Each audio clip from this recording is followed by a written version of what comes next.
Time is 8:31 a.m. and we'll convene the meeting of the Seward County Board of Commissioners. The Open Meetings Act is posted on the wall as required and copies are available upon request. Please stand as we recite the Pledge of Allegiance. I pledge allegiance to the flag of the United States of America and to the republic for which it stands, one nation under God, indivisible, with liberty and justice for all. Please make sure your phones are silenced, and Brandy, can you call the roll? Hine, Here. Zabrowski, Here. Curtis, Here. McCarrick, Here. Ahmed. Here. Takes us to item number 3, which is approving minutes from August 11th, 2026. That was you. That was me. Hold on. Let's turn yours down. It might have been Terrell. I think it was me. I moved my mic and it squealed. I will move that we approve the minutes of August 11th, 2026. Second. Please call the roll. Hine, Yes. Zabrowski, Yes. McCarrick, Yes. Curtis, Yes. Ahmed. Yes, that's 540 opposed to approving minutes from August 11th, 2026. Next item is anyone from the public wish to speak? That would be you. So you can turn on for him. Okay. Probably don't need that. I'm told I have a loud voice. It's okay. Just state your name for the record, please. Doug Yoder. Alright. Live in Milford. Last week I spoke with Roads Department and with Ms. Amick and wanted to bring something to the commission's attention. In the late 1700s, roads were unpaved, uneven dirt paths prone to deterioration due to rain, snow, and wind. Most travel by land was done by horse and open wooden trailers, and heavy freight was moved via the naturally existing rivers and coastal shipping lanes. In the early 1800s, private companies began to build what we would call gravel roads and charge tolls to recover their cost. This first federally funded road started to move its way west in 1806. In the late 1800s, cyclists lobbied for roads with a smoother surface, which was the beginning of the modern paving movement. First concrete road was laid in Ohio in 1893. In the early to mid 1900s, mass production of the Model T created a demand for more durable roads that would stretch across the country. The U.S. numbered highway system was then created in 1926. President Eisenhower introduced the Federal Aid Highway Act of 1956 that led to our high-speed, limited access expressways like Interstate 80. These roads were designed and built for commerce and national defense. Interstates reshaped growth of our larger cities. They enabled cross-country travel and trucking of heavy loads to ease the river and rail traffic. While working at Seward Motor Freight during the 1990s, I was directly involved in the installation of the weigh-in-motion system that is currently used on the interstates so trucks can stay on the move and reduce the amount of time wasted at weigh stations. This weigh-in-motion system costs millions of dollars to install scales under the roads and technology in virtually every commercial semi on the road today. But it saves billions of dollars in wasted time every year for the commercial trucking industry. Much to my dismay and others, the Seward County road system has not kept up with the progress I have found in other places. Example, I was a catastrophe insurance adjuster during the late 1990s and early 2000s. In my travels as a CAT adjuster to places like Indiana, Florida, other places, there is no such thing as a minimum maintenance road. If the road is in place, it's taken care of so that it can be traversed safely at any given time. In Indiana, there are no gravel or dirt roads. Everything managed by the state, cities, and counties is paved. It's my understanding that a long time ago, in 1980 to be exact, lesser travel roads were designed or designated minimum maintenance roads so Nebraska counties could avoid tort law. Surrounding states like Minnesota, Kansas, South Dakota soon followed suit in 1985 and after. For the record, that is totally unlike the progress that we've seen in the first couple hundred years of our country.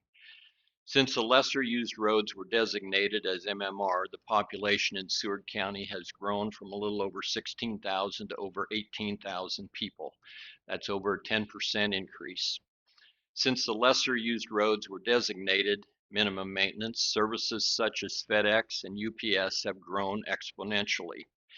Last week, after a conversation with Ms. Amick and John, I believe he's the superintendent of roads, I spent a little time driving around Seward County and Saline County. It's where my family has owned and operated farm ground over the last 100 years. In Saline County, I only had to drive a couple of miles to see a vast difference. Mile-long stretches of County Road A, B, and C were all graded with no ruts visible, no weeds growing in from the ditches, and the roads were 2 lanes wide, making it safe for travel. In Seward County, specifically 350th Road between Old Cheney and Pioneers, the road was found to be extremely unsafe with weeds growing in 4 to 5 feet from both ditches and ruts as deep as 12 inches or more in many places. Milford Public School buses use this road to pick up students on a daily basis during the school year. West Fairview Mennonite church members that live south of the church have to drive out of route to get to their place of worship every Sunday and Wednesday. In Seward County specifically, again, another example, Yankee Hill Road between 322nd and Highway 15, the road was in the same condition as 350th Road that I previously mentioned. There is a residence on that road that is forced to travel a half mile west, 1 mile north, and 2 miles east, that's 3.5 miles, to get to Highway 15 that is only 1.5 miles from their house. They still have 3 daughters that are in school, and so driving 3.5 miles to go 1.5 miles to a hardtop road just doesn't seem practical to me. I was told that some of the roads were not getting maintained for the last year because the roads department did not have enough help. The obvious concerns are, rather than totally ignoring some roads, the better practice might have been to cover some roads less than normal to make sure every road was getting at least a little attention. Even though they're considered minimum maintenance, that still infers that at least a little maintenance is being completed. In addition, as I travel up and down the county roads, I see some roads with large amounts of gravel on the side of the road, doing nothing except keeping the rainwater from running off into the ditches. So a lack of gravel to put on minimum maintenance roads cannot be the issue. Population has increased over the last 45 years, creating more traffic on all roads, including minimum maintenance roads. Ag equipment has increased in size and crop yields have more than doubled. This creates a need for better roads as farmers need to make more trips to market with their grain trucks from the same fields. I know of some farmers who go out onto minimum maintenance roads and grade them before harvest so they don't have to drive so many miles out of route to get their grain to market. Commerce has increased even more over the last 45 years, creating a need for good roads to get to all residents in the county, even those on minimum maintenance roads. Better maintenance on our county roads would reduce the cost to our school districts and churchgoers. Last but not least, if you're only thinking about the cost of taking better care of our roads and don't care about the safety or convenience of the community, the desire to live on an acreage has grown significantly over the last 50 years. More and more people want to live in the country to get away from the suburban life and raise their family. By eliminating the minimum maintenance roads, there would be more access to potential acreages that would significantly increase the tax base for the county. The average real estate tax for a $400,000 residence in Nebraska is approximately $5,500. That is more than most dryland farmers are paying for the whole 160 acres. By improving the minimum maintenance roads, the county would be opening up the opportunity to double or triple the taxes currently being collected from any given farm. I, for example, have wanted to build a house on the farm that I'm referring to on 350th Road for quite some time, but cannot justify doing so if I have to deal with a dirt road on a daily basis. Finally, I'm a little displeased by the fact that the farm I own on 350th Road is appraised at the same level as most, if not all, other dryland quarters in the county. However, I only have access to half of my farm when the weather is inclement or when the roads department hasn't been there to maintain it for several months. Why am I charged the same amount of tax but don't get to enjoy the same amount of benefits? My request is that the county take a serious look at why minimum maintenance roads even exist anymore. We live in a world where progress is king and those who don't stay up with the times get left behind. Bottom line, we need to ask ourselves, why are Seward County minimum maintenance roads even in existence? Is it because no one uses them, or is it because the roads are unsafe and impassable, so we take the long way around to get to where we're going? Be happy to ask a question if anyone has one. Otherwise, I appreciate your time. I have some questions. So it's my understanding, so last week you came in and you were upset about the condition of the minimum maintenance road. So you showed me some pictures. I did not disagree. It had not been maintained in some time. Our roads department sent somebody out the same day. Is that right? Well, they did, but all they did was cover up some really bad ruts, and the road wasn't even maintained from one end to the, not even the half mile of dirt was not maintained on the whole road. And I would guess, I didn't go out this morning, but I would guess what happened overnight has put it right back where it was. So minimum maintenance roads are just that. We don't put, we do have to maintain them. So in fact, we ask that they're maintained at least once a year, right? And I understand your frustration with minimum maintenance, and I understand that you say you can't justify living on a minimum maintenance. In fact, the county doesn't allow for building of a home along a minimum maintenance road without that being brought up to standard. And unfortunately, at this point in time, it's up to the landowner to do that. So if that's something that you were interested in, that's certainly an option. I think at this point we have been interested in vacating some of those minimum maintenance roads, giving them back to the owners, especially some of the farmers that are utilizing them. You talked about them grading. But at this point, we don't regularly gravel them or say maintain them as often as the regular roadways. And that it is not the same. It's the same in Saline County. It's the same in every county. But some maintenance absolutely does have to happen. So I understand that you don't like the condition of the road. You don't like that it's a minimum maintenance road, but our highway superintendent did respond that very same day. And it's my understanding the individual that went back out the second day. Is that correct, John? You're here? Okay. Also, Go ahead. sorry, Go ahead. mine isn't so much of a question as it is a statement. So as you may be aware, the county were in kind of the height of budget season. We are extremely limited by the hard cap that has been placed on us by the legislature. And we are trying to do our best to be fiscally responsible for all departments within the county. Our ability to grow has been significantly limited by the legislature. In fact, I believe it's $575,000, which is the allowable growth for the entire county budget from last fiscal year to this fiscal year, which does not allow for us to be able to do much of anything other than give increases to our employees, pay for rising health insurance costs, as well as our NERMA insurance costs, which covers county property. We're extremely limited, and your concerns are valid in regard to the maintenance of minimum maintenance roads, of regularly maintained roads. We are honestly we're fighting an extreme uphill battle in a lot of areas. And I know that the highway superintendent and the assistant highway superintendent are in regular communication with the board about openings, positions.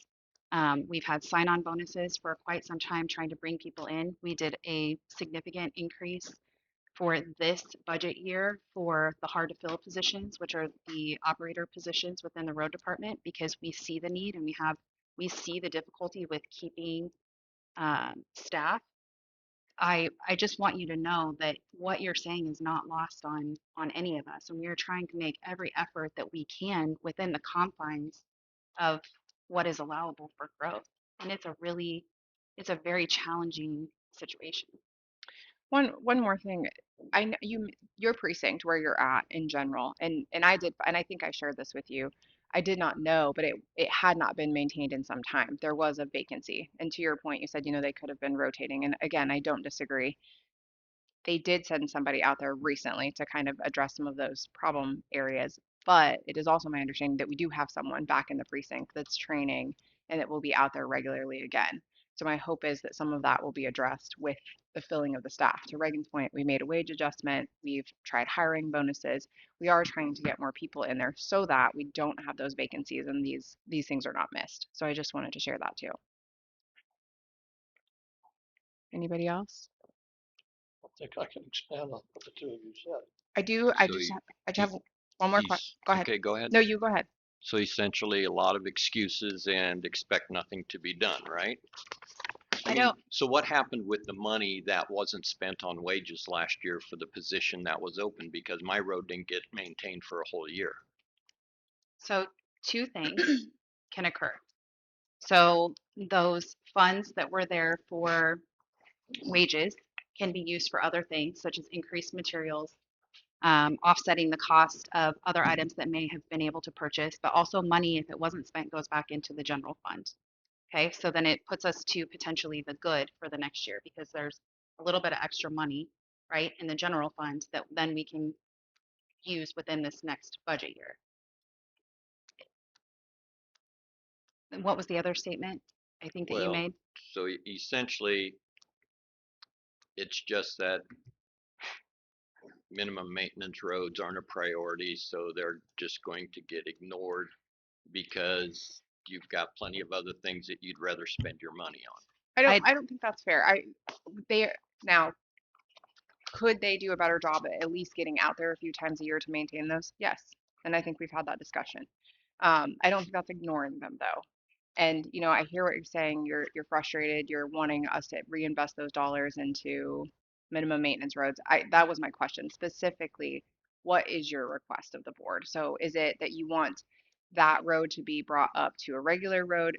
Help us understand what it is that what your desirable outcome would be. Well, when I go look at roads in Saline County, and I mean, they are 2.5 cars wide, which you can drive down them 50 miles an hour and know that you're fine. They were pristine. They looked honestly, no offense, they looked better than a lot of the gravel roads do here in Seward County. You're talking about their minimum maintenance roads. Yes. Okay. So Just- how do they have money to do that? And then we have problems like Yankee Hill Road, 1.5 miles west of Highway 15, and 350th Road, that's 0.5 mile away from a church that is used twice a week. How do we get roads like that? Literally, the ruts are that deep and they come into the middle of the road. So I was not, a week and a half ago, I was not able to drive my pickup, and I do have a pickup, granted it's a Ford Ranger. I was not able to cross that area because I couldn't get through without my wheel going through a rut that deep. So I backed up and turned around and went the other way. How is there such a discrepancy between two counties of maintaining a minimum maintenance road and the other one that they look pristine, and you say your hands are tied with budget constraints? I've worked on boards too, so I've been on several. I understand budget constraints and limitations, but at the end of the day, it usually comes down to priorities. And like I mentioned, our world is changing. We now have FedEx and UPS and other things, and like the Jones family that lives on Yankee Hill Road.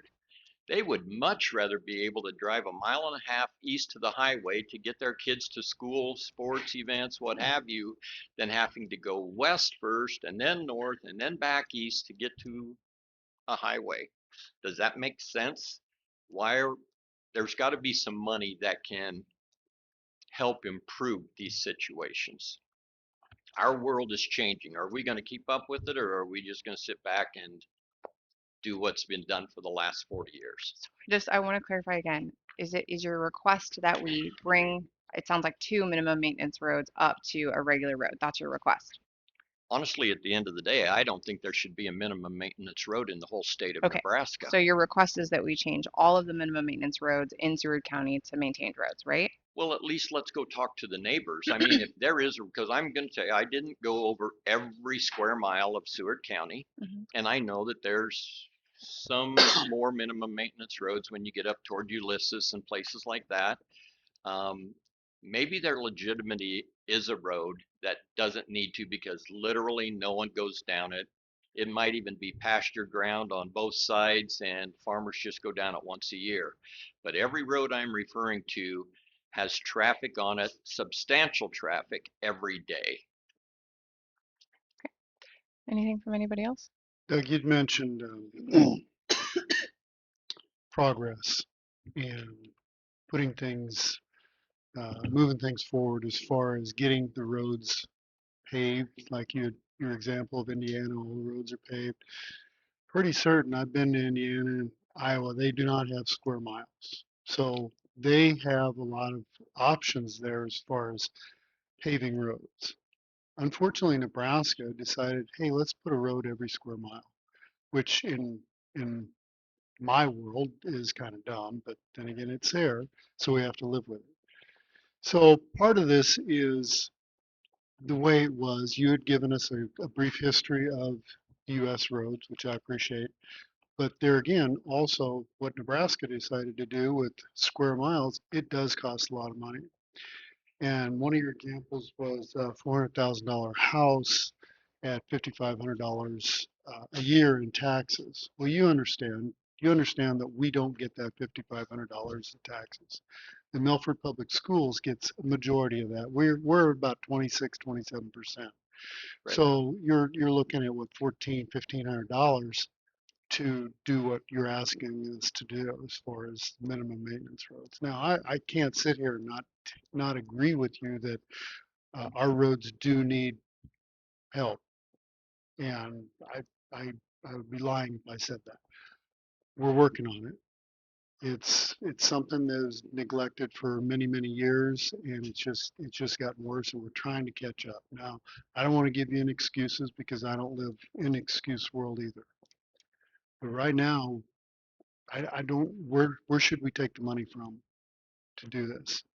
Well, Well, I better don't know yet, that. what services, in your opinion, are there services that could be cut? Because that's literally where we're at, because we only have a finite amount of money that we can grow. So there would be a decrease in services somewhere else. And that's what I talk to a lot of people about.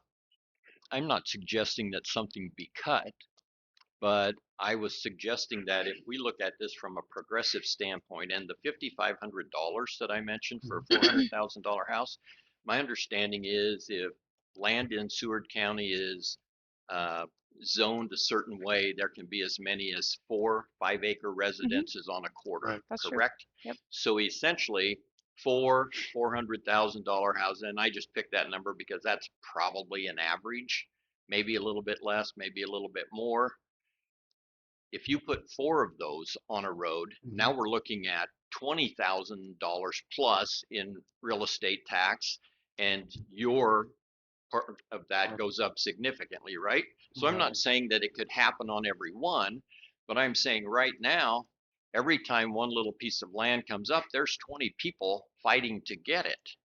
And I'm thinking if we just look from a little progressive lens a little bit more and try and look at some of these alternatives, maybe we would have more money to apply to county road maintenance rather than the way we're struggling right now. So I'm not expecting this to happen tomorrow.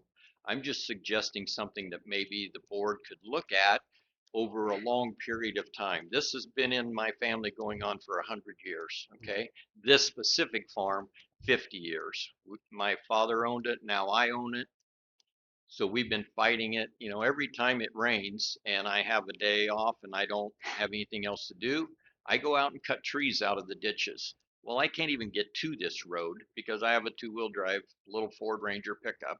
So there's just one more day of me not being able to even access the property that I own. I think we can all agree that transportation, modes of transportation has changed. When I was growing up on the farm, we had a 16-foot stock truck. That's what we hauled grain with, or a gravity wagon. Now every farmer has a semi. Do you have a semi?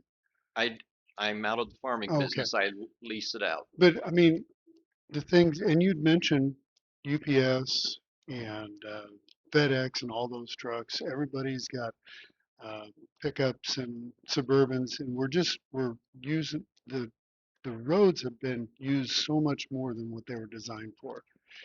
And I'll be honest with you, when our roads get too wide, That's when we have a lot of issues because then we got water sitting in the middle of the road, creating those ridges.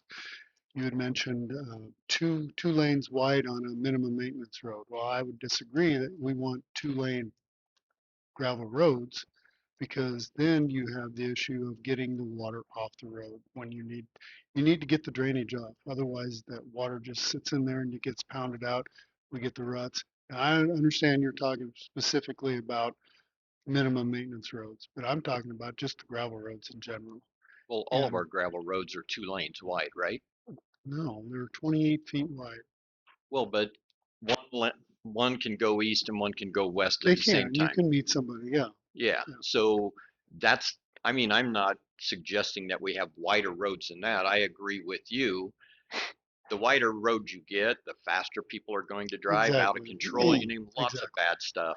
Yeah. But when you have weeds growing in from the side of the road and you're driving down a minimum maintenance road and there's traffic coming toward you, somebody has to be brave enough to drive over into those weeds and grass and say, "Ooh, I hope there isn't a drop off. I hope there isn't a foot deep rut here," and you can keep going at 40 miles an hour past each other safely and life goes on. That's all I'm asking for.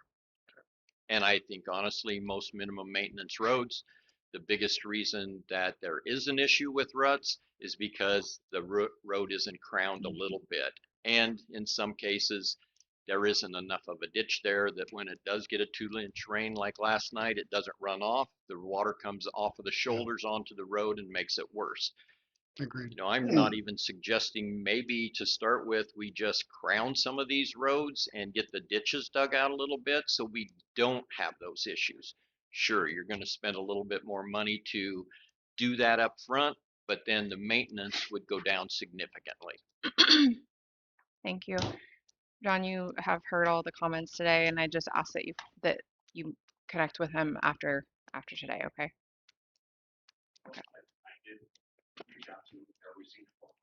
Okay. I So- got your message. Yeah. So if you could, I think you made some good points. If you two could chat and then talk about your road specifically, I think that would be helpful. Thank you. Thank you. Okay, anyone else from the public wish to speak? Any organizations? Any officials? Okay, we will go to our, I think, John, were you gonna come speak? come on, go ahead. It matters. If you want to speak, you can speak. Will you turn that microphone on, John? Thank you. Okay. So we had that Permazyme application on 420th. Road's open.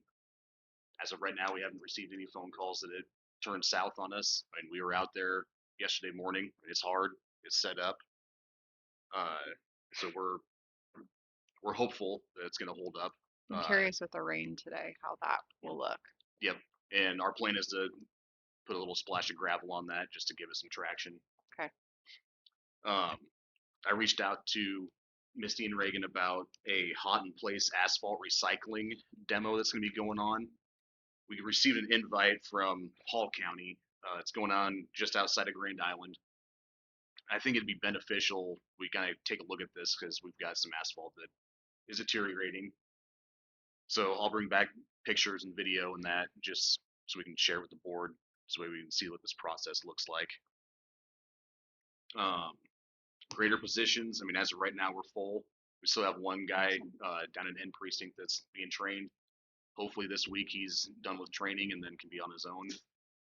But we'll have our trainer still down in that area since it's been vacant for so long just to get everything caught back up in that area. Heavy equipment. We have an offer out right now. He's accepted, so that crew will be full again finally. Awesome. And then for our road construction, we put an offer out, haven't heard back. So as of right now, we still sit with one guy in that position. Okay. You guys have any questions of me? When you get a look at 420, will you just kind of share, I think some images for the board would be helpful. Oh, yeah.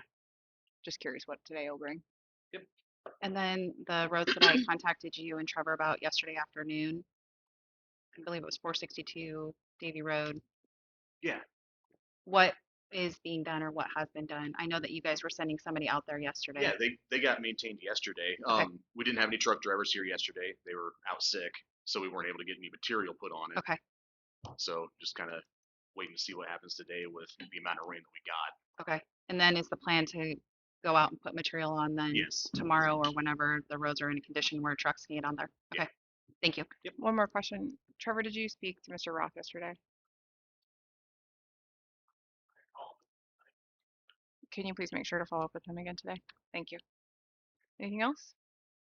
Okay, thank you, John. All right, now we'll go to our 8:45 timed item, which is reviewing the non-compliance of zoning permit number 51-2025 and consider any necessary action. Oh, the chair. Okay. Morning, Marissa. Good morning. Last week, Scott, Stacy from the assessor's office, and I all went out to this residence, or out to this property to look at this new construction.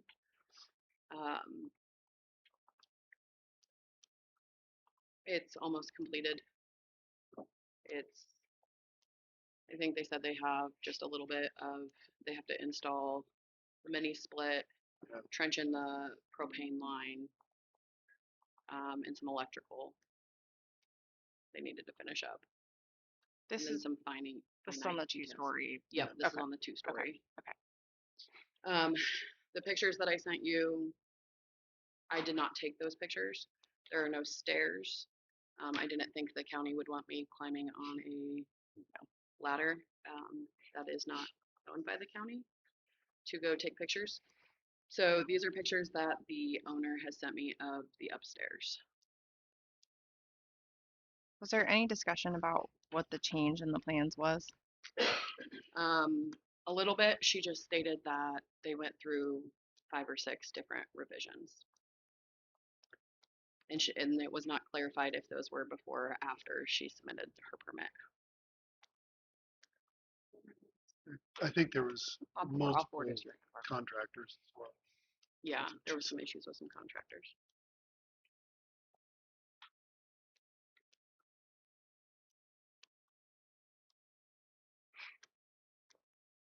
Okay, so the photos of the upstairs to me look like a finished space. Am I wrong? Or that it would become a finished space?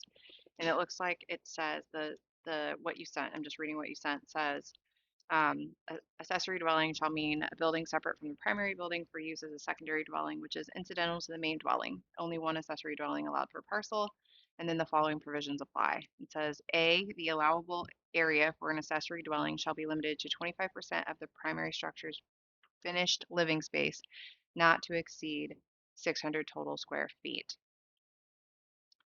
So the primary structure's finished living space not to exceed 600 square feet. The accessory dwelling shall meet the setbacks, distances, shall not have separate utilities. Does it have separate utilities? Well, it sounds No. like it. It has the propane. Just being trenched from the house to the, There's a separate propane tank just for that building, well, okay, that's, yeah. but otherwise it shares water, sewer, everything else. Okay. And electrical.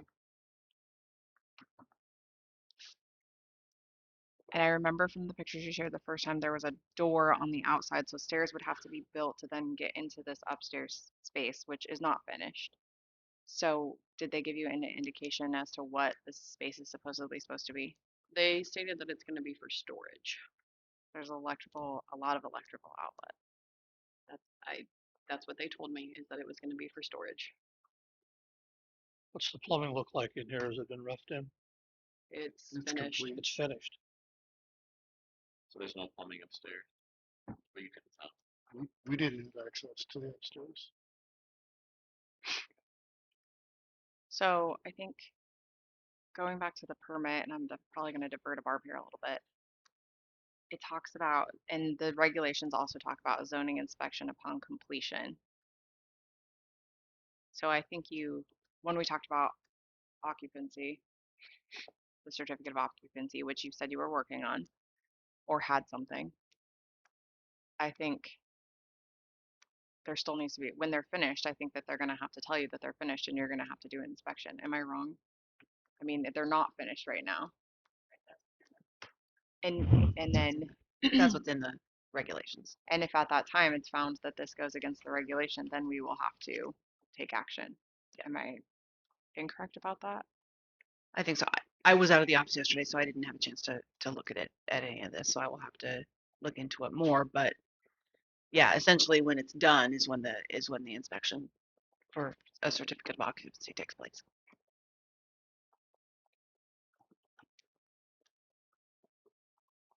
They're not showing the pictures they provided, they're only one side. Mm-hmm. They provided us the other side. Well, I think, like I was saying, because there's no stairs and we don't want her climbing on the Yes. ladder, it would be difficult, but it does say on the permit that we have to issue a certificate of occupancy. So I was just trying to say that I think another inspection would have to be done. The And I only think thing it would be beneficial too if the owner of the property could provide pictures. They provided pictures of basically one half of the building. If we could have pictures, there's only 2 pictures. Yeah, and I think what they did was they opened the door and then Mhm. took a picture this way Right. and took a picture that way. I So think this it'd is be, the only room up there. I think it'd be good to have a picture of all 4 walls. But also, I agree that once it's finished, in order to get the occupancy permit, another inspection will have to be done. I'm sorry, did I miss it? Are they planning on putting a stairwell on that entrance to the door? Okay. But that wasn't in the original plans that were submitted for a permit, correct? Correct. So, do you know why an update wasn't given? She did not say why she didn't get one. She Okay. said that they went through several different plans and this is the one they landed on. And again, we didn't ask if it was But those weren't the plans that were submitted Correct. for a building permit. correct. What's the action that we take if this doesn't comport with regulations? What's next steps? I don't know. I certainly look into it, but I have to look into it and see Okay, fair exactly enough. what would, yeah. So at what point do we take action? Do we take action now, or do we wait till they're completely finished and then take action with the D9 dozer? I guess I'm trying to wrap my head around what is our next step? Because we've had this conversation and we're looking to you to give us some guidance. And right now, we had the conversation last week shortly about this, and now we're having it again this week. And I guess I'm at a loss as to what direction we're actually going. And I don't know because as I said, I was out of the office, so I've not had a chance to take a look at what this is. So I'll just have to look into it. It's gonna, everything, legal action is very fact specific as to what avenue to take. So I just need to sit down with all of it and take a look and see exactly what it is that we have compared to the regulations, and then kind of research what the next step would be.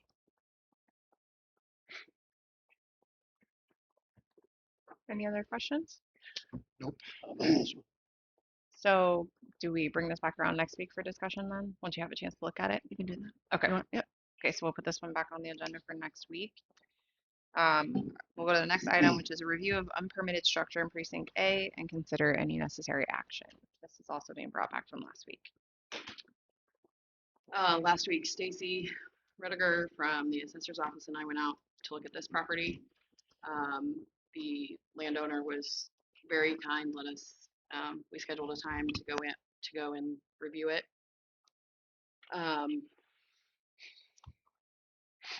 We were able to take some pictures. He sent in the floor plan. It's an ADU, but it's over square footage allowable. He stated multiple times that he called zoning 3 years ago when he started this project and was told that he absolutely did not need a permit. I tried to look through what I have from the former administrator and I didn't find anything with his name on it saying there were no emails or any kind of leftover documentation about this one. Is he building this on his own himself, or has he got a contractor involved? He had a contractor doing the outside and he's slowly doing the inside as he has time. This is the building. This is the plans that I'm looking at from that email. So I'm just looking at the, I think some of the house is mixed in there as well. okay, I just wanted to verify. 'Cause Yeah, the one looks so- like it's a garage with, Yeah, so page 2 would be the one that has the garage. I'm sorry, I thought I had snipped that no, that's page okay. out so I that just you wanted guys to had. clarify. It just looked like two separate buildings. It is, yeah, his house was also in there. Well, common sense tells me that if there's a contract involved, contractor should ask, do I need a permit? And he should know that he needs a permit. Well, and he said that the contractor asked him if he got a permit, and he told his contractor what he was told from the office, was that he didn't need one. Again, I'm back to common sense. Common sense says you need a permit. But anyway, that's kind of moot at this point, I guess. So I'm just looking at this. There, he has two things labeled bunk room with a bathroom in between, and then there's a bedroom with a bathroom off of it. So we're looking at a 3-bedroom, 2-bathroom residence, because then it's connected. It has an attached garage, correct? Yeah, and when Stacy and I were out there, he said that, so in the image, the bunk room that's on the left, he said that was gonna be his wife's pottery studio now. And, the room on the right was gonna be, for his, he's an avid hunter, and so he was gonna have stuff in there for that. Is what he says, but the plans that are submitted say bunkhouse, so. Well, it's bunkhouse, bedroom, bathroom, laundry room, kitchen. The challenge is like he might be using it that way, but it, you know, it's technically it's a room, right? Or it Yeah. could potentially be a bedroom. So the only thing that I see that would tell me it wasn't necessarily is that there's not necessarily a closet in that, and there's a closet in the bedroom. There's also insulation between the wall and the garage from the bunkhouse. It's noted on there that there's gonna be insulation between the two. Yeah.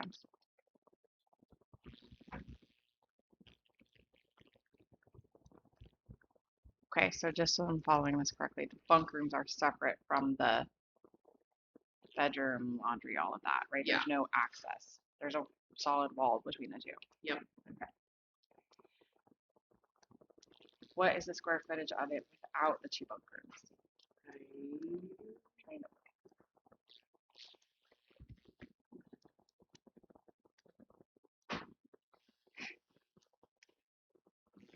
68 by 17,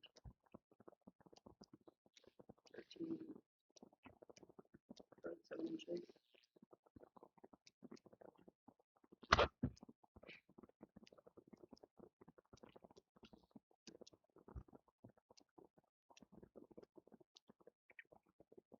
$952. So even without the bunk rooms, it still would be over. Unless this mudroom entry room isn't gonna be finished. I mean, I don't, I mean, that's part of the living quarters. It's pretty clear. Okay, discussion? It doesn't fit per regulations. I mean, if you're looking at the plans as they're submitted, it does not fit per regulations. It's outside of the 600 feet, which is the maximum allowable for an ADU. And I think, and I understand that you were out of the office, Barb, so you haven't had an opportunity to look at this as it was just submitted yesterday. So I think that we're going to need to have legal counsel look at it and help us with the direction forward, because it's not the way that the plans have been submitted, and you can see that the framing is there on the inside of the building, so you can see that it's two separate, and the garage is separate of the living space. I mean, I think that we need some legal guidance as to how we proceed with this, because it's obviously outside of regulation. We're back to the same problem we dealt with last week. Since, and that was the issue of what a previous zoning administrator had said or not said. I think the resolution does grant that exception to the specific, we're not doing this. Through the line in the sand, they said, no more. So I mean, I'm for basically moving forward with what's applied to regulation. Legal counsel explore this. This is not something that we can have an exception. Okay, so go ahead, Marilyn. Did you want to say something? Just come up here if you can.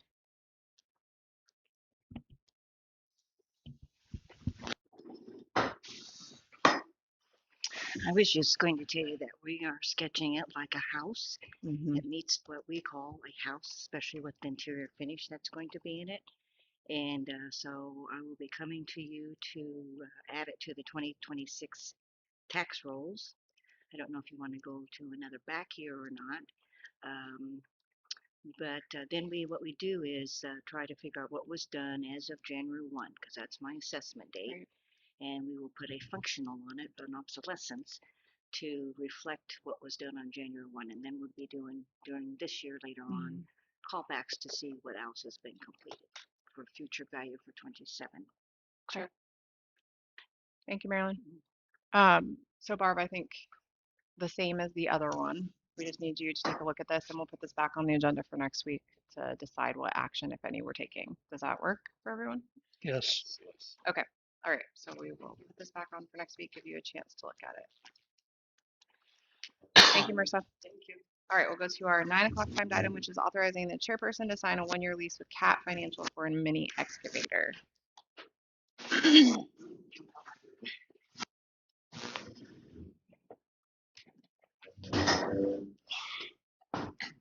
Hey.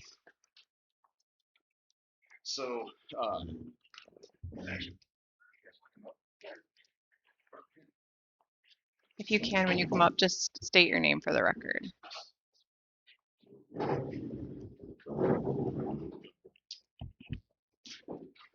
Good morning, Ryan Craven is my name. I represent Nebraska Machinery Company out of Okay. Grant Barons is my name. Represent Nebraska Machinery out of Lincoln.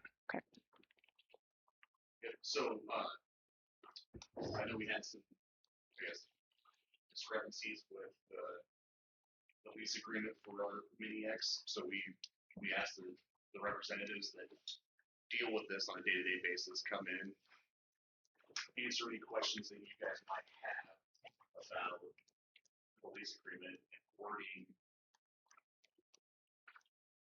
I mean, we tried to get some items changed on it, but Barb, did you have any? I know that we asked you to review this again.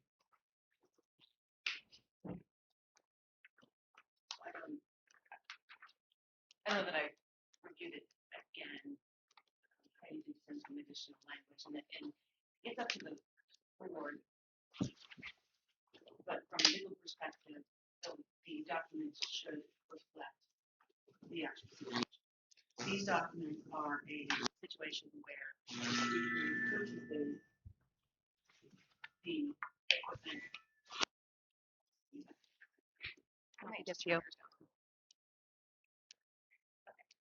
So these are essentially Seward County purchases the equipment and Nebraska Machinery agrees to repurchase it at the end of the period of time. This is not a lease agreement. I know it's a lease, lease in it, but these documents are clear to me that this is a repurchase agreement. If that's what the board wants to do, that's fine. You can certainly do that. But if the intention is to lease the equipment, that's not what these documents are. There's something in here about lease payments, have interest on them, lease payments don't have interest on them. So I just think that the board needs to be clear about what it is that they're signing, and that should accurately reflect the intent of what the Thank you. And if I could maybe just provide a little context. So we started this program with Seward County back in 2014. It looks like with a single machine. In 2015, we went to two machine, a compact track loader and a mini excavator. This is the way that it was done in the past.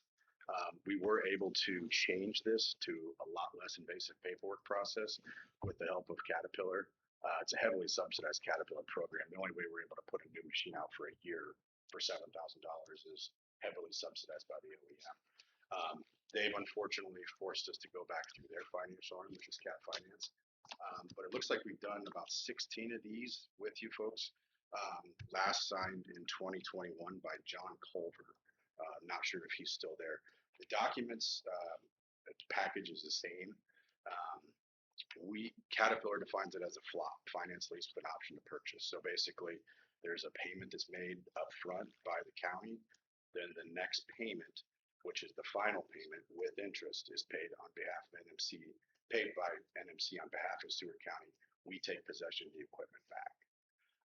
So again, nothing has really changed from the way we've done it in the past, but there has been a change from the way we were able to do it the last couple of years, which was much simpler. I would prefer it to be done that way, but unfortunately, OEM has directed us not to be able to do that. That is true. That is the way that it was handled in the past. Now, I know I talked to Wendy about that, and she was not in favor of that type of paperwork, and said that she didn't give a legal sign off on it. But that is how it was handled. But at the end of the day, the 7250 is the number. Correct. And we're not obligated for any more or any less than 7250.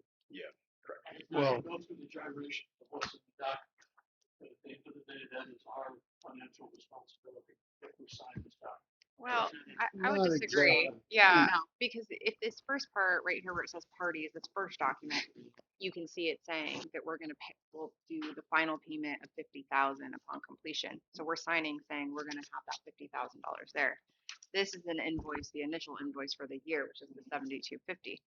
But then if you look at all of these, the 55,300 is listed. So there's a lot of separate numbers, but to me, when I'm signing this, now I understand what they're saying is the lease with the option to purchase. But to me, we're saying we are committing to the purchase price. Let me clarify. That is the intent, yes. And that is not what they want from us machinery. They don't intend us to have to pay that, but the risk is, when I say it's not accurate, that is not what doctors say. It's what I meant. That's the intent, and everything goes perfectly. Yes, that's the. I saw. So we've given the two, essentially to kind of give the assurance of a buyback. We've got the buyback What is language our obligation? that clearly Right now? states NMC will make the last payment. Monetary. Again, the buyback agreement clearly states NMC will make the last payment.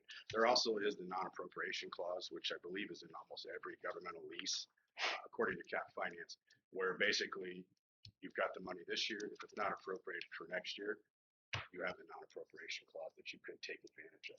Those are two outs. Again, that's the absolute safety net. Just for some reassurance, the buyback agreement is a binding legal contract between Nebraska Machinery and Seward County. It's signed. I got this like Friday and but there's a document that talks about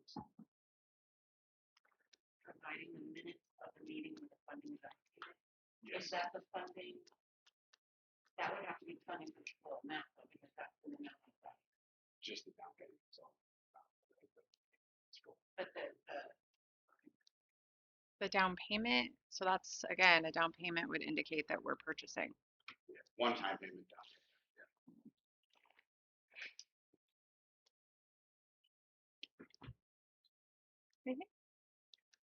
Looking at you. Do we want to purchase this? We don't have the money.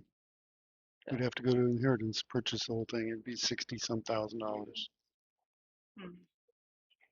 What we're gonna pay for the year is $72.50. And we can have up to 250 hours. If we go over 250 hours, it's $29 an hour. And when we give it back to them, it has to be in very good shape. And I just don't understand why we're beating this dead horse. It's $72.50. We've done it since 2014. I don't have a problem moving forward on this because it's a lease. Nebraska Machinery is going to do their buyback from Caterpillar Finance. I'm out. You know where I'm at. Well, I mean, to be fair, even in the documents, it does not call it a lease. It specifically says repurchase agreement. So I understand that that's what the intention is, but even the language on the agenda doesn't accurately reflect what it truly is, which is a repurchase agreement. We essentially pay a specific dollar amount for a certain amount of hours, and the intent is that they will buy back the item, but that's not what is introduced. It is a repurchase agreement. And I understand that this is a piece of equipment that we do use some, and you don't see the benefits in purchasing Mini X outright. Not that we have the funds to be able to do it anyways. But is there any way that an actual lease agreement could be made, or this is the only option? This unfortunately is the only option. And I would say with that, you do need to get formal bids, or not sealed bids, but you need to get bids. If it's termed in terms of a purchase, you need to get three because it's a purchase. Is what it's termed. But we have to do one for many and one for a schedule of two for each. Yeah, it's two separate contracts.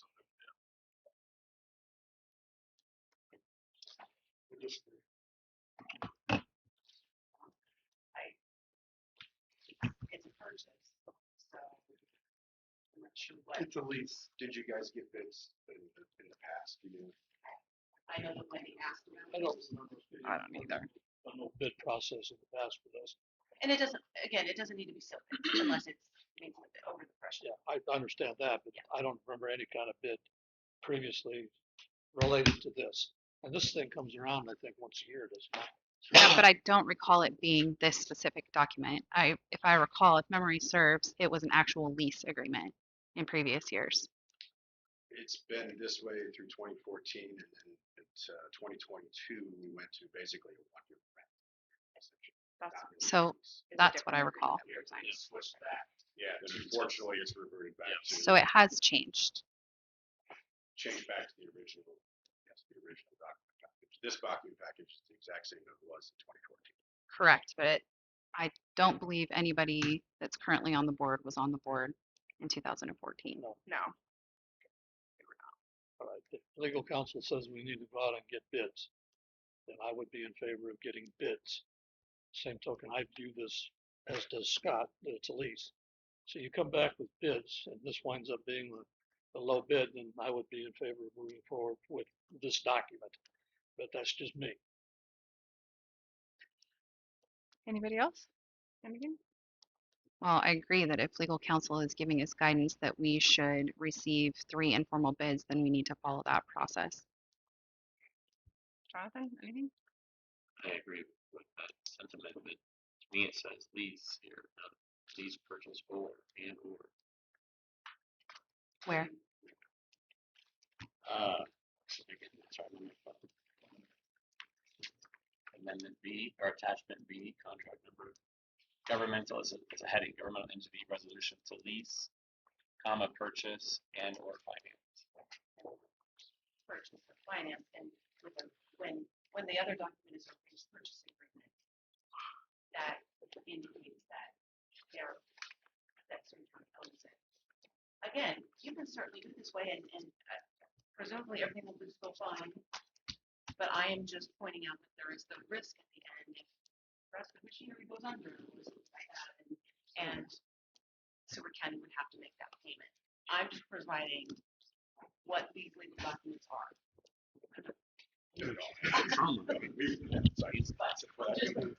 It's the legal's all Yeah. but I'm just pointing out what these documents are. Or can certainly take whatever action it wants. They're not, it's not a lease, it's a purchase and if they purchase it as new purchase. And if that's what you want to do, that's completely fine. Okay, so we have an idea to get bids and bring it back around, and then there's maybe the idea to sign this today. So if someone wants to make a motion, they certainly can. Otherwise, well, it looks like we just need bids. So, Motion at this point, get the bids and okay. let's bring it back around when we have the bids. Okay, so we're gonna do bids. Okay, that sounds good. So we will bring this back around after doing bids. Just of note, both of you know, we know that we need this. This is not a question of if we need it or not. We do need this piece of equipment. So I just want to clarify that it is not that we don't want the piece of equipment. It's that we're trying to follow legal guidance. So, okay, Yeah, and that's why I invited them. perfect. They're the experts of this contracts. So. Thank you, John. Thank When you does for the being here. skid loader come up? Because we'll have to go through the same thing. Yeah, it's not the way of the year. Yep. So just to clarify, when we signed the lease for that, it was still the other document, correct? So this is new. Yeah, okay. I just wanted to, I was just tracking. Okay, just track. Okay. Yep. Okay. Thank you guys. All right. All right, we'll go to our 9:15 timed item, which is a formal complaint regarding neglected roadside vegetation on county right-of-way in Seward County, parcel ID 8000399483.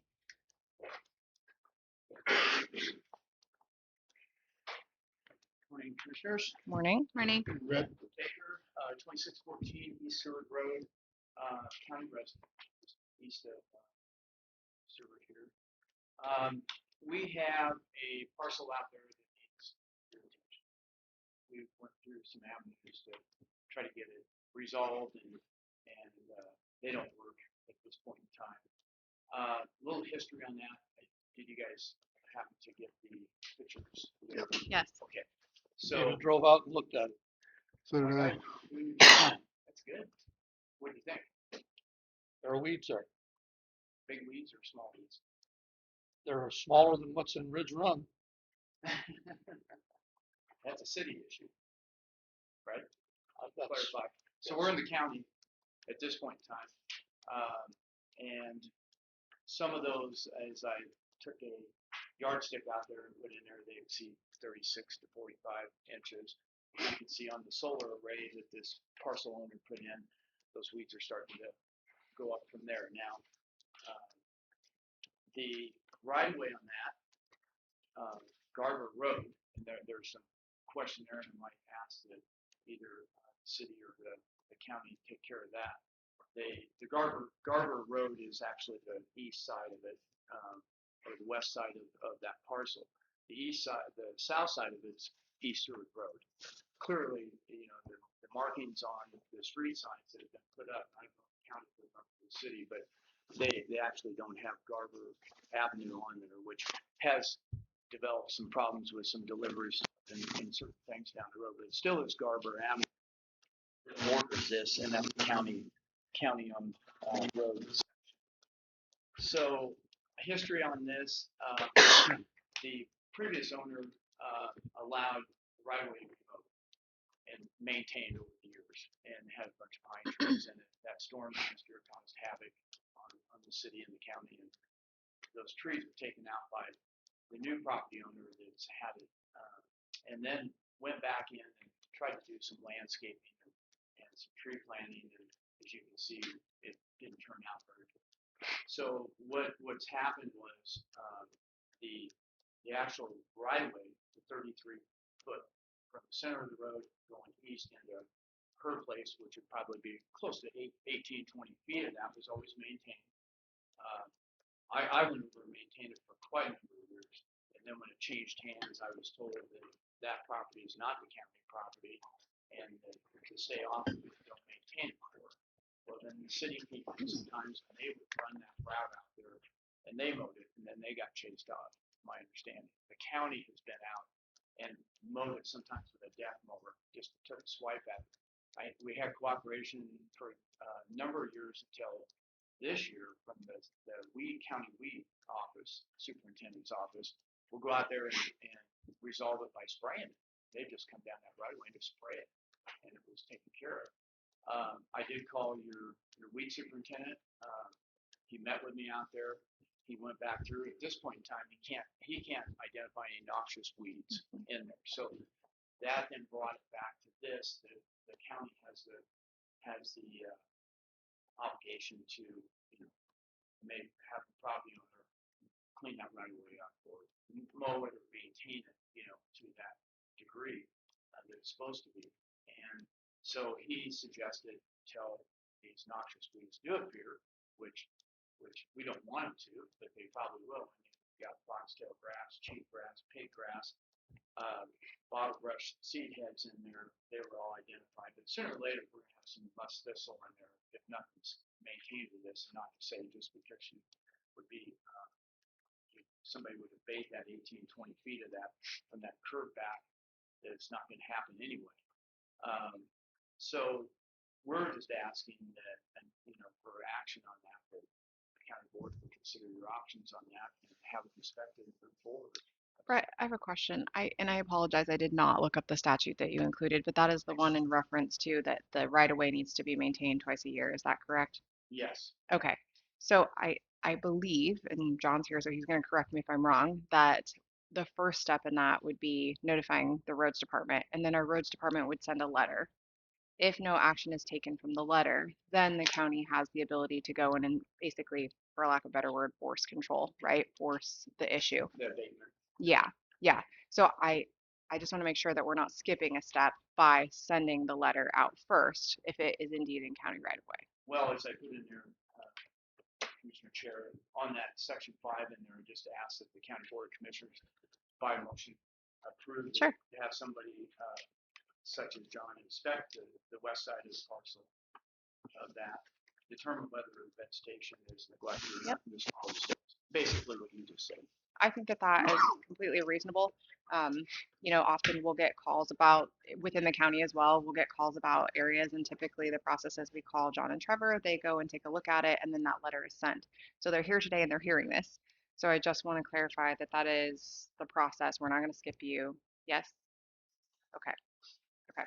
Yeah, I went through the Noxious Weed Board personnel, Got it. which worked out good, and then he just, after we determined what he had there and what he didn't have there, Right. he said, well, I think we got a right way issue. Yeah. You can go back this direction. So I thought I'd lay it out to see if you guys would take action to let them proceed as per statute. Barb, I'm not sure that we need an action to send a letter because typically John just sends those letters. Is that correct? We just need to basically instruct him that he needs to go out and look and then take any action that he needs to. You wanted to speak, so just come forward and state your name for the record, please. I can see you crystal clear now, but my statement still stands. Malin Soder, and I just have a clarifying question on probably for John, like from complaint to letter to action taken, what the timeline, like what's the allotted amount of time, I guess. John? Like if I call you with a roadside vegetation complaint, when does the letter go? When do they have to do something? What's the timeline, I guess?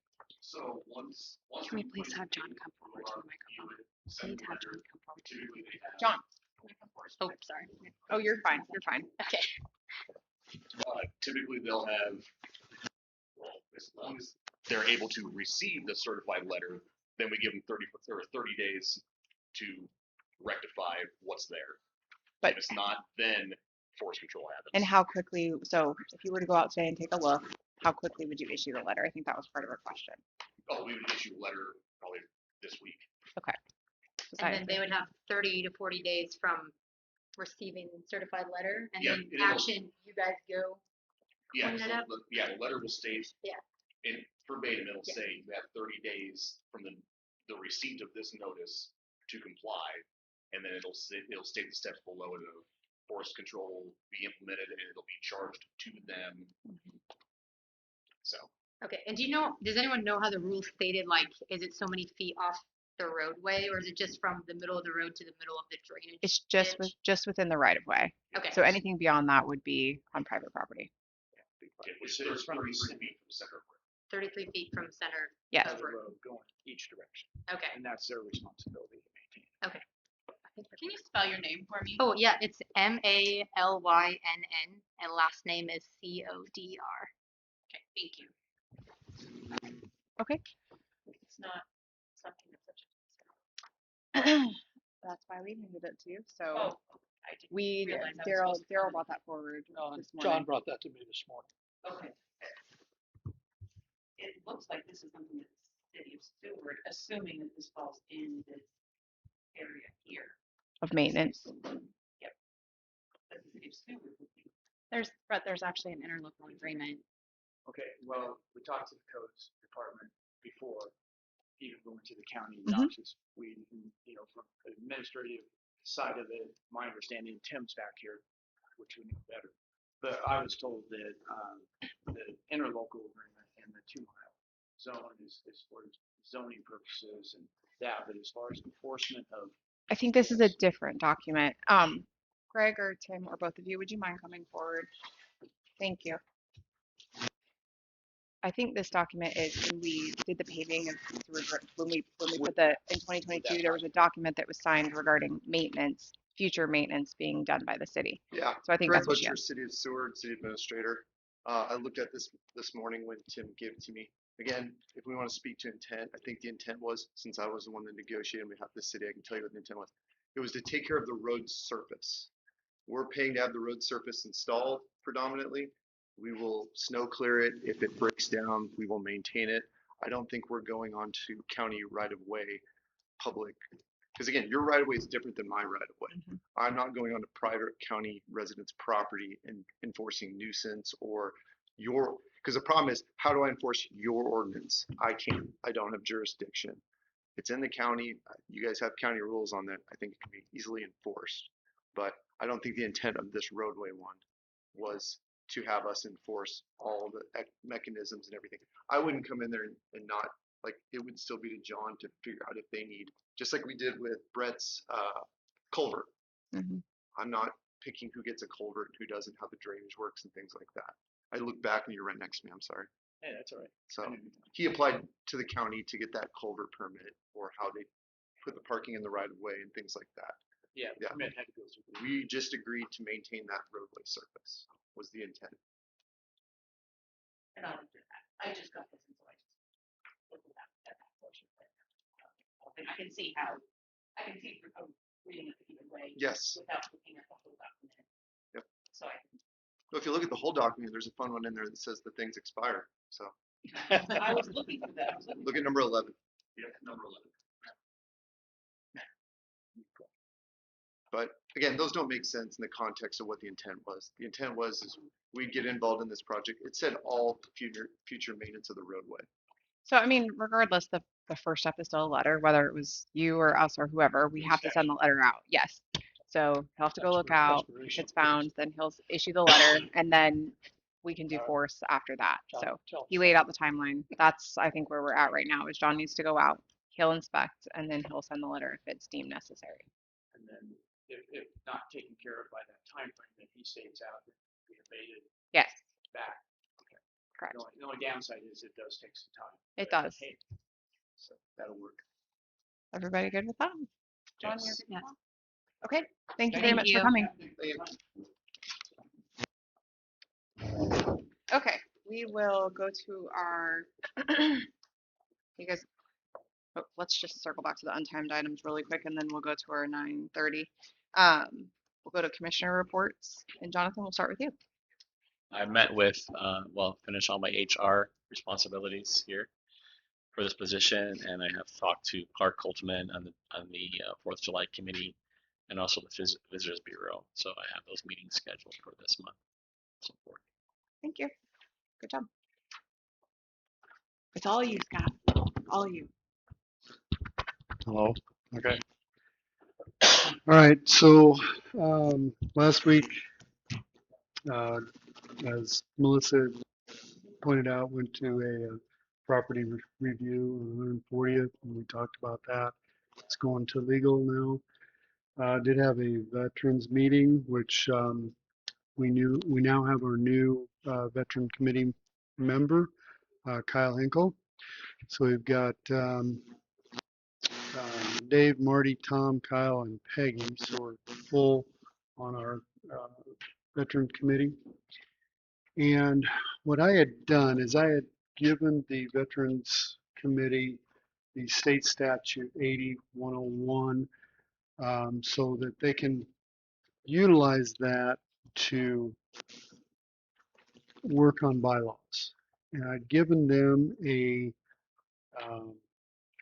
guideline, which I just created. So I gave them a guideline and gave them a little homework. So they're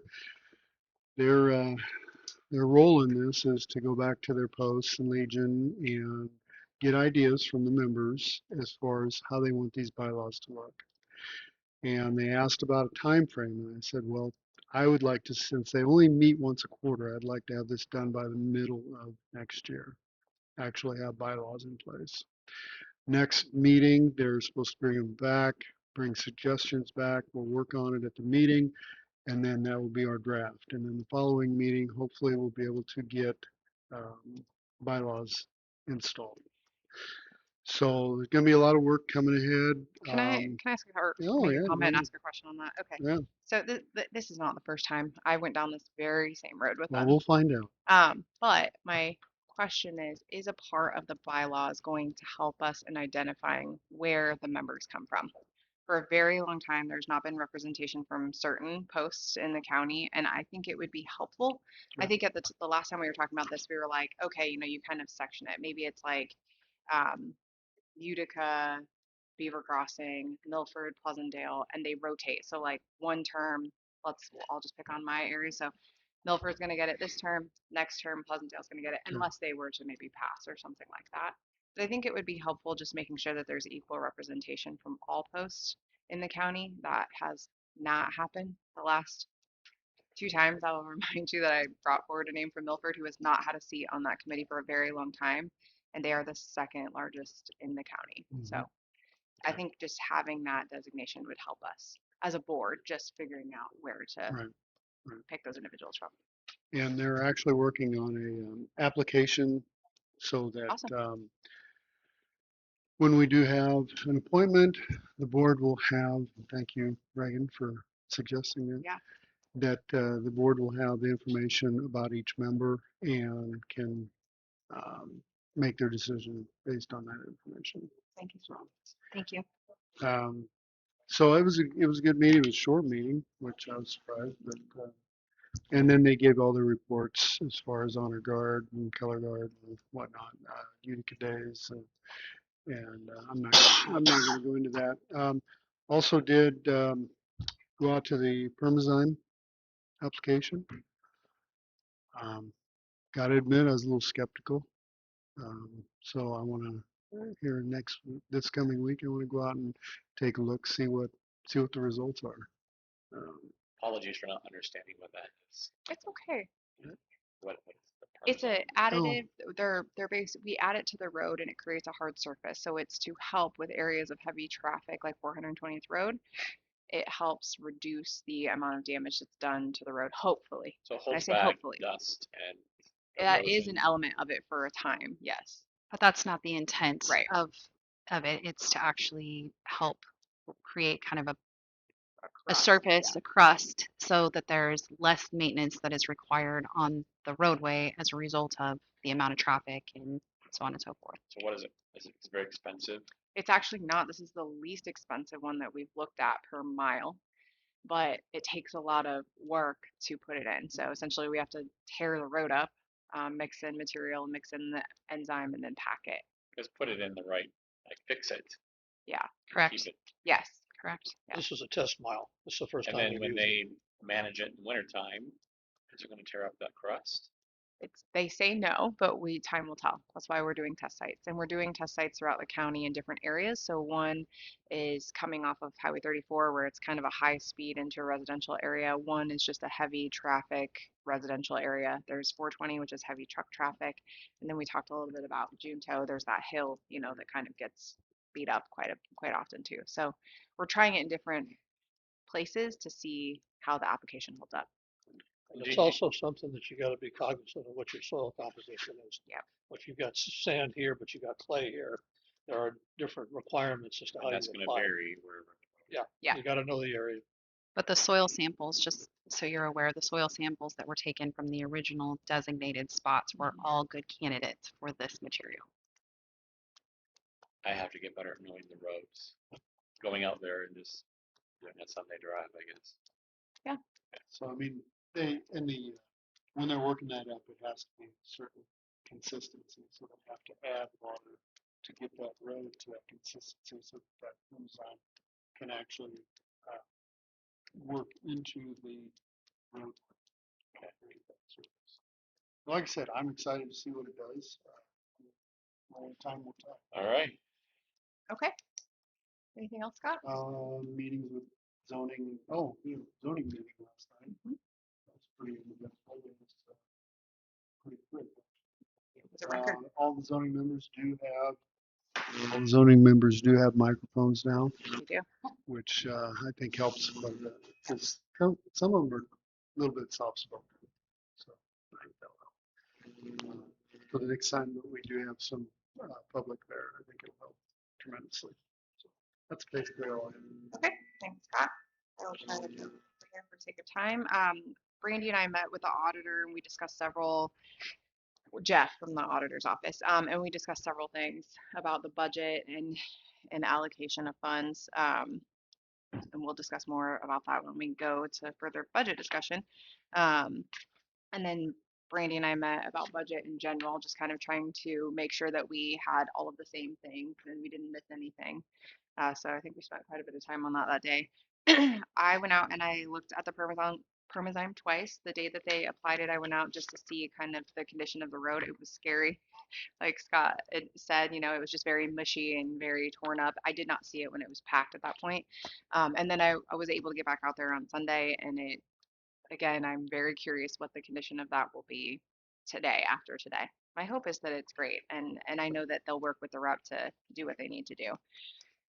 We had a Safe Streets and Roads meeting. We talked about the scope of work, and so we do have a scope of work nailed down. It's two parts. The first part is really addressing the pedestrian safety on that corridor with Safe Street, and the second part of that is testing a potential bypass around campus, which would include 252 and Old Cheney. So eventually we will bring that to the board to make sure the board is okay with that. So it would just be voluntary. I mean, it's a public road, but we can try to designate it temporarily for them to go around. And part of that, pending the results of Permazyme, would be to test that because we would have to prepare the roadway for that sort of bypass in that area. So that is the scope of work. Next steps would be to work with FWHA, which is Federal Highway Administration, and see where we go from there. So there's going to be NEPA and everything else involved. But fortunately, we hired somebody that does all that for us. So, and then you heard me talk about Trevor asking if he had talked to Mr. Roth. So I've been receiving several calls from the residents in that area. It's the precinct that has not been maintained since last year. They did get somebody out there about a month ago to address some of the bigger issues, but truly it has not been maintained. And The entire precinct? the entire precinct. Yeah.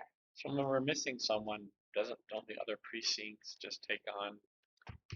Yes, as long as the roads are, I mean, the thing is, I think they are helping each other out, and there's been many precincts that have had vacancies. So I would say the majority of this precinct hasn't seen anything because it's maybe not as heavily traveled and there maybe aren't as many issues. It doesn't mean there are not issues and that it shouldn't have been maintained. That's just kind of what happened naturally. So I did do a check because I asked specifically on some of those areas, when was the last time that a grader was there?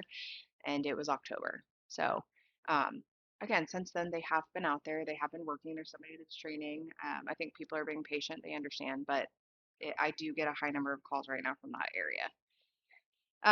Last night I had a SDCDP board meeting. It was very short as well, really just talking through the new staff, the hire of Jordan, and we have 2 new staff people starting next week. And then last night I had the planning commission. I don't go into any more detail because Scott did that for me. Daryl? Light week, I did make the journey out to 420, saw it early, prior to the Permazyme application. And then I went out a couple days later thinking I could drive on it, and that didn't happen, but I understand that it is open to the public now, and I'll get out there and take a ride on it one of these days. So continue to spend time at public transit, although not having to spend near as much. The new director is working out very well at this point. We have April and May's grant material submitted. April's has been approved. May's was submitted yesterday. Hopefully that will be approved, and we're down basically June, July to get current. And things are moving along well. I'm very pleased with where we're at with public transit at this point in time.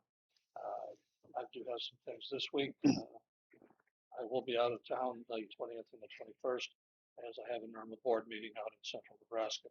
So beyond that, just some other odds and ends, city council and Seward tonight.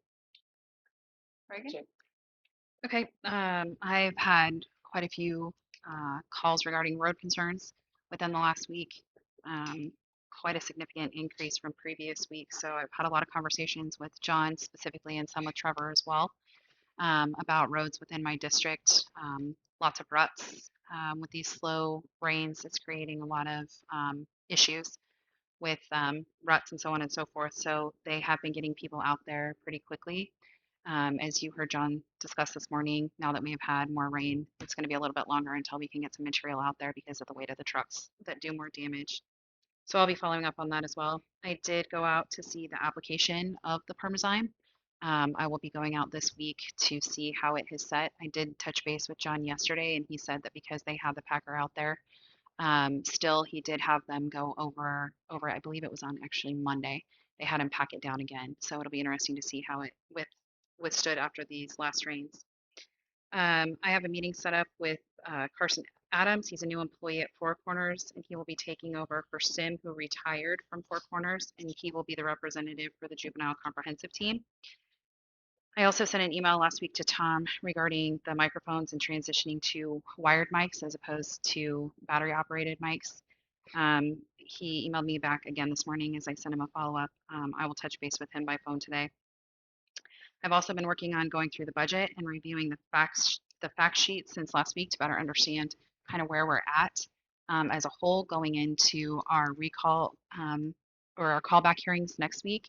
But if everybody hasn't done that, I would highly encourage everybody to do that to kind of see where we sit.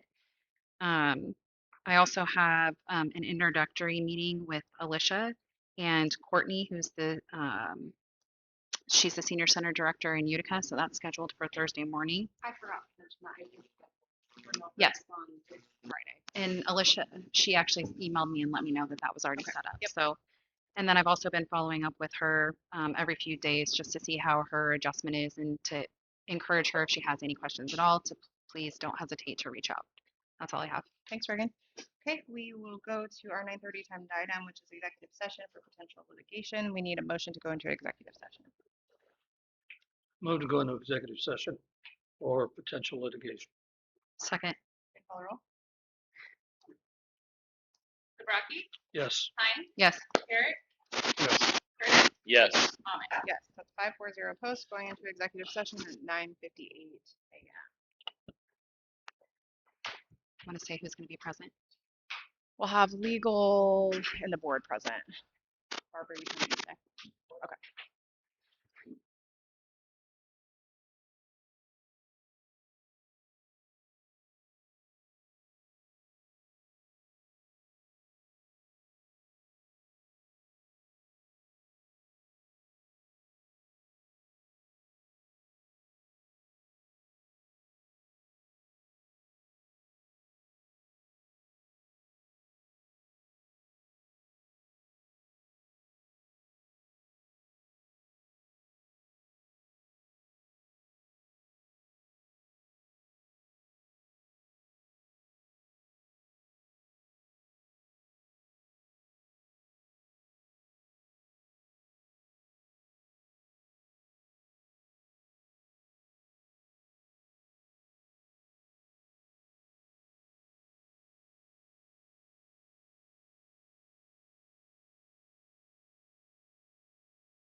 thinking? Can you say that?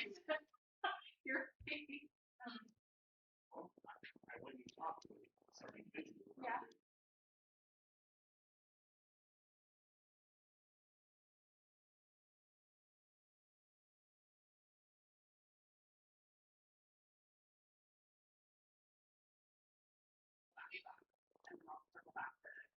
Item number.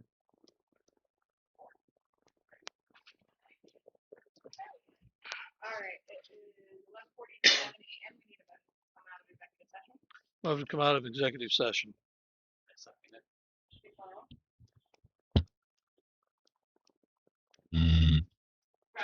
Yes. Yes. Yes. Yes. Yes, it's 5:40 Pennsylvania executive session 11:47 a.m. Where we're gonna circle back to item number 4, which is anyone from the public or the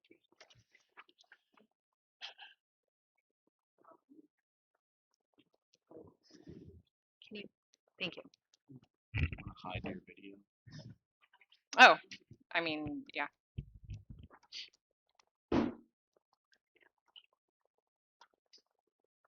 Okay.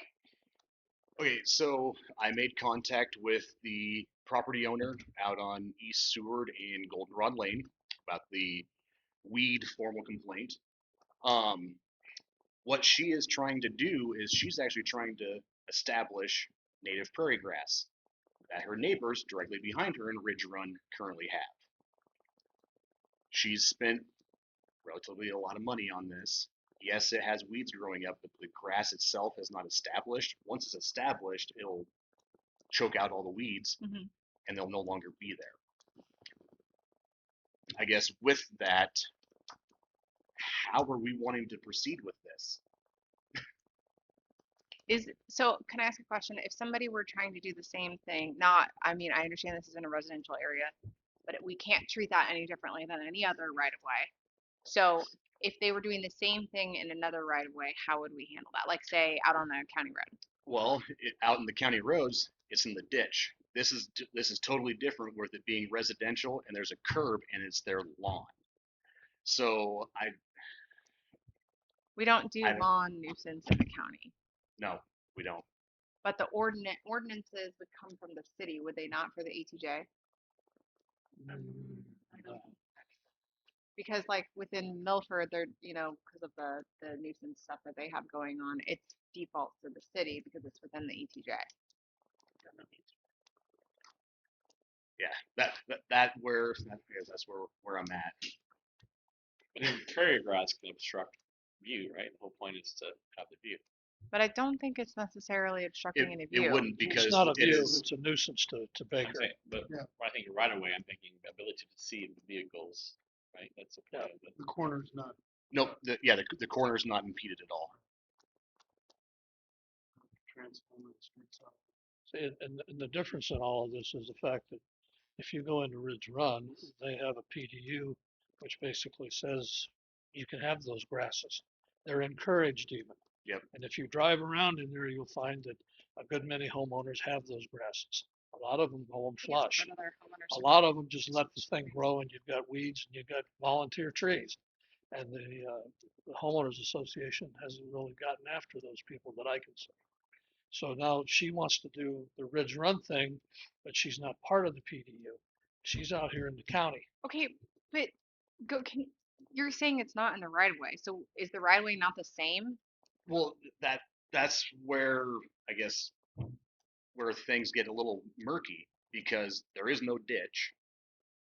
I mean, if we're going off of 33 feet from center of road, then yes, it's in the right of way.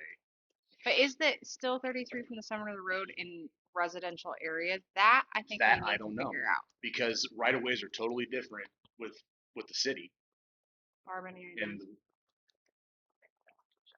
yeah, it's totally different. I mean, I'm not going to tell somebody that they have to maintain or not maintain their lawn because the minute we do that with somebody here, then my next door neighbor is going to get mad that they didn't mow their. I'll get mad at my neighbor if they didn't mow their place, which is completely not. Yeah, because up around her house and the front on East Seward, everything is well manicured. It's just that plot where she's trying to establish the prairie grass. And you could see some grass. Yeah, yeah. I mean, it's trying to establish. It's just So what does she do with the weeds at some point, though? I mean, So does the prairie she- grass choke it out, or does she have to go so and kill the she goes out weekly. This is what she has told me verbatim. She goes out weekly and cuts off any seed pods or anything that is getting tall, so that way it doesn't repopulate. The weeds. Yep. And when I looked at it, it's only about this tall. What about the picture of the yardstick? I have no idea where he measured that at, but I was just out there half an hour ago. And a lot to the north. The grass is where- Oh, that's, yeah, but it's grass, it's not weeds. So is he complaining about that spot or is he complaining about the lot to the north? Because where he measured, No, he's complaining about the spot that Yeah, John White looked Yeah, at. he's complaining about that then spot. why would you measure from the lot to the north? I'm not saying that he no, did. no, I don't know where he measured from, but I spoke with her on the phone. She's out of state right now, but I spoke with her on the phone. She said that she goes out there weekly and will weed eat the tops of everything, and she'll physically cut off any seed pods of any weeds, so that way they don't repopulate. Yeah, because the height, when I was out there this morning, the height was maybe about 18 inches. Yeah, I didn't see anything when I was out there yesterday that looked like yardstick material. no, Well, those pictures then could have been old. but she is doing something, but that, I guess that's Oh, beside the point. It's like it's one of those like So the question I didn't get a chance to ask that I should have asked was what Mr. Baker had done. Had he gone and spoken to his neighbor about what was being done? Because and she said no.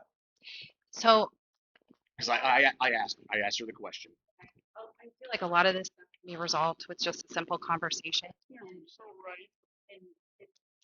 I don't know.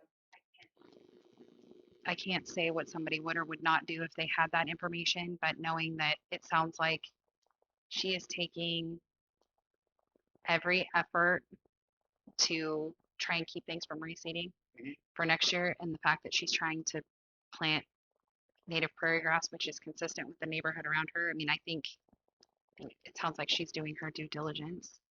Yeah, and it just so happens that weeds came up, and it just looks like crap right now. It takes time for it to establish. But to the point of the right of way, I mean, are people supposed to be planting? I guess I think we need to understand that too from the county, based on the county right of way and what statute says. Are people allowed to plant, native grasses and that kind of stuff in the right of way? Because to the opposite end, right? I mean, we've attended lots of NERMA conversations about planting things in the right of way, fences being in the right of way, bridges, two people's places being in the right of way, and so on and so forth. And we do have to intervene when that happens. I mean, is this a conversation that we need to dig a little bit deeper into? What is the obligation on the county's side to make sure that things are not within the right of way? I think Yeah. she's going to have to look at it. And I think also you should reach out to Brandon or somebody to just explain it to see if it really is 33 feet. I have a hard time believing that. Or maybe Casey Pauling with Yeah, NERMA. Casey. Well, I guess you're talking about for the residential right away. Oh, I can just talk to the city. I can give Tim a call. But I think we should still double check with maybe Casey because it's technically in the county. Well, So what are the right of way considerations for residential property in the county? He just said that that the maintenance of a right of way is not their duty. So is that actually the right of way or not? I think that's what we need to clarify. I mean, if you're going for county right away, yes, it would be. Then why would anybody do anything? I don't know. But it's that in between area because there's a curb there. That's what I'm saying. If there's and that's- curb and no ditch and it's an actual residential road, it's maybe their there's lawn. a different thing that we Yeah. don't typically deal with because we don't typically Exactly. see that. So that's why I wanted that's I why I think was hoping to Casey catch is a you good guys before you guys split out of here and give you the information that I've got. Well, I think Barb, if you can work with Barb and you can also reach out to Casey And then I think bring it back around next week. That means we're not issuing a letter right now. Let's just wait until Yeah. next week. Yep. And then I did talk to her. She's more than happy to come up to a meeting if you guys want to talk to her about things. Let's just put it back on the agenda and we'll have to let Brett Baker know as well. So if you could reach back out to him. Oh, I never did get a phone number. I have.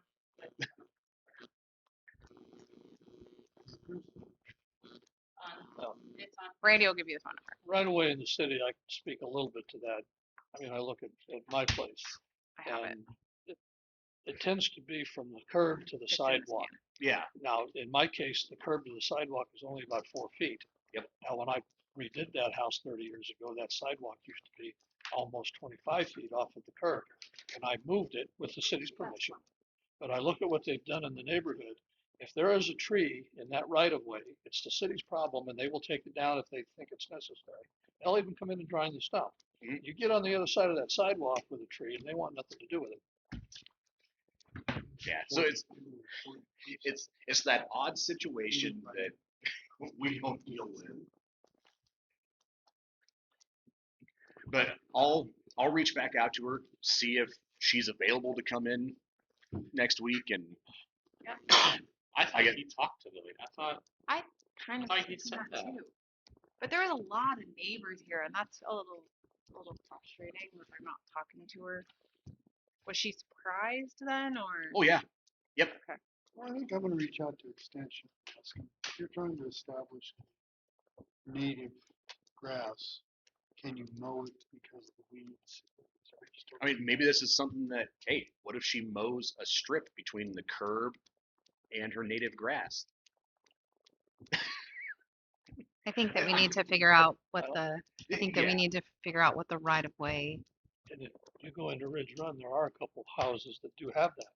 They will mow that one mower width along the edge of the road and the native grasses will come up behind it. So, thank you. I'm glad that I caught everybody, but Thanks for going out there, John. yeah. Okay. Can you turn that microphone on? Thank you. Thanks, Sean. All right. We will go to item number 6, which is our zoning fee report for July 2026 in the amount of $2,175. Do we have a motion to approve the report? Approve the zoning fee report. Second. Call the roll. Crafty, Yes. Hines, Yes. Curtis, Yes. Eric, Yes, Yes, that's 540 opposed to approving the zoning fee report for July of 2026. Takes us to item number 7, which is our agenda for August 25th, 2026. So Marilyn said last week or the week before maybe that she will be gone next week. So do you want to just not have Board of Equalization because she and Stacey Yeah. are both going to be gone? Okay. So So still starting at 8:30, okay, you can still start at 8:30. just so you know. We have claim session of the month. Do you have? everybody? I'll follow up. We post it that way. It's posted that way.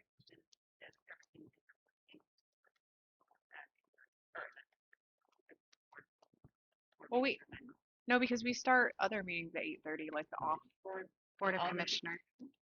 equalization. Oh, probably need to edit that because they don't always start at 9 o'clock. Sometimes they start at 8:30. I guess because they won't, well, the first, does it say anything about the first meeting of the month? Because it used to start at 8:30. Mm-hmm. That was it. I don't know what's happened. I don't know why the times have changed. But my question was, did somebody take action to change the times of the meetings, or I don't know what. The first meeting of the month was always at 8:30. Right. Not Board of Equalization. Just that. It was always at 8:30. So if it says it on the website, it's wrong. So we need to adjust that. But Then we weren't going to start. We were making adjustments for time because we had so much on the agenda. Like when we were doing budgets, we were making like budget hearings. We were starting earlier to get to where we needed to get to. Like today, we made an exception, or we changed the starting time so that we could have the individual come for the. It was published in the proceeding last week that it would be right at 8:30. I looked in a minute. I looked. Should have been in the minutes. It was in the minutes last week. Okay, I didn't see that. Just in the minutes. I on didn't. the agenda for the next week part of the minutes, it said the beginning at 8:30. I'll have to look. I that maybe I should. Just keep kicking me. Is that okay, or do we need to I do it won't look differently? down. No, I think that's okay as long as it's there. I just glanced through it. Maybe it's just. Okay. So we have a public hearing for a tower upgrade. We have now the two zoning structures, and then this weed thing if it comes back around, and then also before the end of the month we have to approve the levies for the miscellaneous district. Let's put those on for next week. So I sent that, Barb. I don't know if you've had a chance to look at it. I have that. To put on. That's all I have. But then also, I guess I need to know what callbacks you want to do, and because I just used last year's schedule. Well, obviously I changed it, but did it the same way she did, and she just had them starting at 10:30, which will probably, I don't know what time. I'll figure out time for all of this stuff, and then we can kind of get it narrowed down. But who do you want? So we need, My list is downstairs. well, the assessor, but she'll have to come back on the 1st. She won't be here. So then we have the sheriff, and we're gonna have to have callbacks for the rest of the county, or the, But we talked about having callbacks for the jail. I remember that being a part of their budget hearing. but the The- only callback for the jail was regarding that piece which we decided to leave the same. The inmates. It's the outside boarding. boarding. So we don't need that one. So I have nothing on the jail. We fixed the public defender thing, the supply line. So what we changed it to was 5,000, so we Right. changed that to 5,000. So we just have the attorney, which she sent us an email, but we probably still need to talk about that with the victim advocate. One that Casey said. Yes. So I did not get an email. That's probably because you hadn't had email set up yet at that point. Let me see if I can find it. you could forward it to him. I sure can. So let's do. The thing is, we're gonna have to do a callback for almost every office. So let's start with the sheriff next week, and we don't need to do district judge anymore because just so you guys know, we cut half of the book budget and an additional $65. That's what he cut.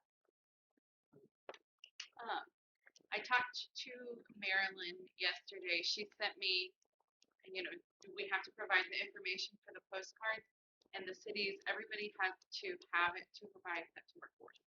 Okay. So. Ooh, how are we going to do that? Well, September 1st, Because we won't be able to. You're right. I said, We'll have to do everybody. I think, yeah. So I said, what do we do if we don't have the number yet? Obviously, I think it's probably a safe assumption that we will be participating. Okay, so we will just have to have her come on the 1st, and she'll have to make that adjustment. And we're gonna have to do a callback with every other department. Every department's gonna have to come. And then it's likely that they will have to come in on the 1st. Okay. But you're not bringing the jail back? Every department will have to come back. Okay. Is there a order? We can figure this out. Let me go through. I think, let me get the times squared away and everything, and then I'll make up a schedule and I'll send it to you. Okay. Okay. Okay. Anything else? All right, I'm gonna take a motion to adjourn. Well, we adjourn the August 18, 2026 Board of Commissioners meeting at 12:06 p.m. I second the motion. May. Please call the roll. Zabraki? Yes. Curtis? Yes. McCarrick? Yes. Pine? Yes. Yes, that's 540 opposed to adjourn the meeting.